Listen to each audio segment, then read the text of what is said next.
उस भयंकर पराक्रमी भाई निशुंभ के धराशायी हो जाने पर शुंभ को बड़ा ही क्रोध हुआ और अंबिका का वध करने के लिए वह आगे बढ़ा।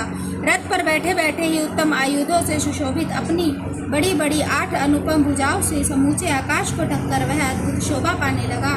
उसे आते देख देवी ने शंख बजाया और धनुष की प्रत्यंचा का भी अत्यंत दुस्सह शब्द किया।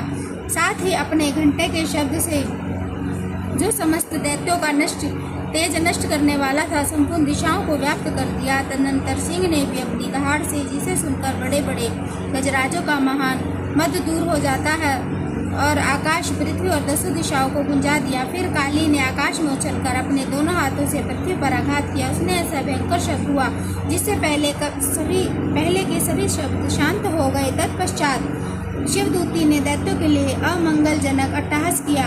इन शब्दों को सुनकर समस्त असुर थर्रा उठे, किंतु शुंभ को बड़ा ही क्रोध हुआ। उस समय जब शुंभ को लक्ष्य करके देवी ने कहा, ओ दुरात्मन, खड़ा रहे। तभी आकाश में खड़े हुए देवता बोल उठे, जय हो जय हो। शुंभ ने वहां आकर ज्वालाओं से युक्त अत्यंत भयानक शक्ति चलाई।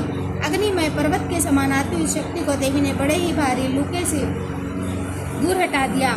उस समय शुंभ के सिंहनाद से तीनों लोग गूंज उठे। राजन, उसकी प्रतिध्वनि से वज्रपात के समान भयंकर शब्द हुआ जिसने सब अन्य शब्दों को जीत लिया। शुंभ के चलाए हुए बाणों ने देवी और देवी के चलाए हुए बाणों के शुंभ ने अपने भयंकर बाणों द्वारा सैकड़ों और हजारों टुकड़े कर दिए। तब क्रोध में भरी हुई चंडिका ने शुंभ को शूल से मारा और इसके आघात से मूर्छित होकर वह पृथ्वी पर गिर पड़ा।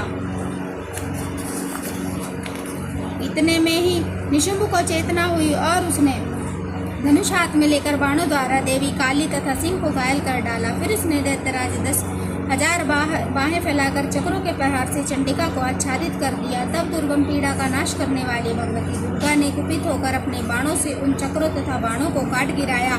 यह देख निशुंभ दैत्य सेना के साथ चंडिका का वध करने के लिए हाथ में गदा लेकर बड़े वेग से दौड़ा। उसके आते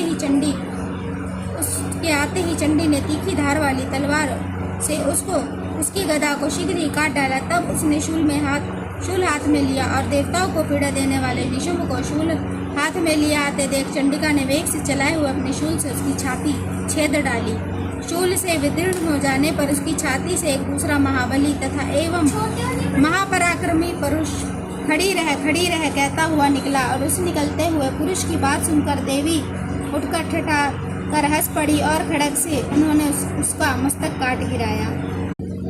उस भयंकर पराक्रमी भाई निशुंभ के धराशायी हो जाने पर शुंभ को बड़ा ही क्रोध हुआ और अंबिका का वध करने के लिए वह आगे बढ़ा। रथ पर बैठे